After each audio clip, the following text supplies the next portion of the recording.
Disclaimer: اس video میں دکھائے جا رہے تصاویر اور اسلامی واقعہ کا کوئی تعلق نہیں ہے۔ یہ تصاویر صرف نظریاتی پیشکش کے لیے استعمال کی گئی ہیں۔ براہ کرم واقعہ کو سمجھنے کے لیے اصلی پیغام کو مد نظر رکھیں۔ بسم اللہ الرحمن الرحیم۔ السلام علیکم ناظرین، تمام ناظرین کو راہ دین چینل میں دل کی گہرائی سے خوش آمدید۔ ناظرین، اسلام کے عظیم کمانڈر کی کہانی۔ اسلام نے دنیا کو ایسے مہان کمانڈر دیے جنہوں نے نہ صرف جنگ کے میدان میں فتح حاصل کی بلکہ اپنے اچھے کردار اور بہادری سے لوگوں کے دل بھی جیت لیے۔ انہی میں سے ایک نام ہے حضرت خالد بن ولید رضی اللہ عنہ کا، جنہیں سیف اللہ کی تلوار کے نام سے جانا جاتا ہے۔ کیا آپ جانتے ہیں کہ حضرت خالد بن ولید نے کبھی بھی کسی جنگ میں شکست نہیں کھائی؟ ان کی بہادری کا یہ عالم تھا کہ دشمن بھی ان کی جنگ کی رننیتی کی تعریف کیا کرتے تھے۔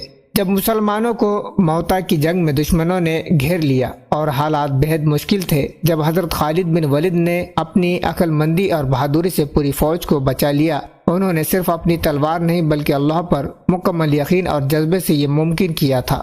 دوسرے کمانڈر بھی ان کی بہادری کا لوہا مانتے تھے اور کہتے تھے کہ اگر کوئی میدان جنگ میں اللہ کی تلوار ہے تو وہ خالد بن ولید ہے۔ ناظرین، اگر آپ کو اسلامی واقعات اور ایسے ہی قصے جاننے ہیں تو ہمارے اس چینل کو سبسکرائب ضرور کریں۔ ناظرین، بڑھتے واقعے کی طرف۔ اسطفان کی کمک کے لیے وردان اور حضرت جرار کی کمک کے لیے حضرت خالد کمر بستہ۔ جب وردان نے دیکھا کہ اسطفان کے سر پر موت منڈرا رہی ہے تو وہ اپنے ساتھ ملک شام کے مشہور 10 بطارکہ کو لے کر اسطفان کی کمک کرنے میدان میں روانہ ہوا۔ وردان کو کمک کے لیے آتا دیکھ کر اسطفان میں ہمت آ گئی اور وہ حضرت جرار کے وار اپنی ڈھال پر لینے لگا۔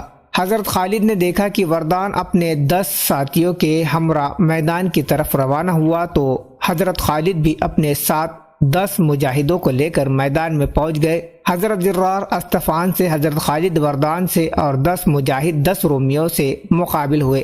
ہر شخص اپنے مقابل سے لڑنے لگا۔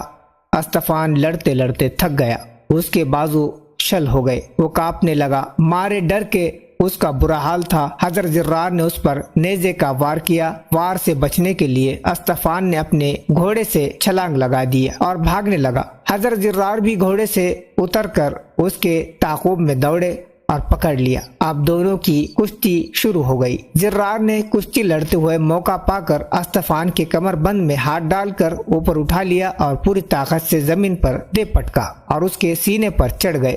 اب اسطفان کو اپنی موت کا یقین ہو گیا تھا۔ اس نے مدد کے لیے وردان کو پکار لیا، اے سردار مجھے بچا لو۔ وردان اس وقت خالد سے مصروف لڑائی تھا اور وہ بھی مصیبت میں پھنسا ہوا تھا۔ اس نے اسطفان کو جواب دیا کہ مجھ کو ان درندوں سے کون بچائے گا؟ وردان کے قدم بھی لڑکھڑا رہے تھے۔ رومی لشکر نے دیکھا کہ ہمارا سردار قریب ہلاکت میں ہے تو پورے لشکر نے یلغار کر دی۔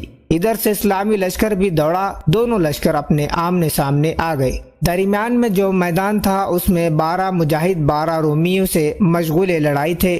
حضرت جرار اسطفان کے سینے پر بیٹھے ہوئے تھے۔ رومی لشکر امٹتے ہوئے سیلاب کی طرح آ رہا تھا۔ قلب اس کے کہ رومی لشکر حضرت جرار کو رون ڈالے۔ حضرت جرار نے اسطفان کا سر تلوار سے کاٹ ڈالا۔ اسطفان اتنے زور سے چلایا کہ دونوں لشکر میں اس کی گونج سنائی گئی۔ اسطفان کا سر کاٹنے کے بعد حضرت جرار کھڑے ہو کر فوراً اپنے گھوڑے پر سوار ہو گئے۔ حضرت جرار خون میں نہائے ہوئے تھے۔ حضرت جرار نے گھوڑے پر سوار ہو کر بلند آواز سے تکبیر کہی اور ان کا جواب دیتے ہوئے اسلامی لشکر نے بھی تکبیر کہی۔ دونوں لشکر آپس میں مل گئے۔ گھمسان کی لڑائی شروع ہوئی۔ مجاہدین اسلام نے بڑی دلیری اور شجاعت کا مظاہرہ کیا۔ آفتاب غروب ہونے کے قریب ہوا تو جنگ موقوف کر دی گئی۔ دونوں لشکر اپنے کیمپ میں واپس آئے۔ اس دن رومی لشکر سے کل 3000 آدمی قتل ہوئے۔ ان قتل ہونے والے میں ملک شام کے مختلف مقامات کے 10 حاکم و بادشاہ بھی تھے۔ اسلامی لشکر سے 30 مجاہدوں نے جام شہادت نوش کیا۔ رومی لشکر کا سردار وردان ہجوم کا فائدہ اٹھا کر میدان سے فرار ہو گیا اور اپنے خیمے میں پناہ گزین ہو گیا تھا۔ تو ناظرین، دین کی بات کو زیادہ سے زیادہ شیئر کرو اور نئے ہو تو ہمارے چینل پہ سبسکرائب ضرور کریں۔ ملتے ہیں ایک نئے ویڈیو کے ساتھ، مجھے دیجیے اجازت۔ السلام علیکم، اللہ حافظ۔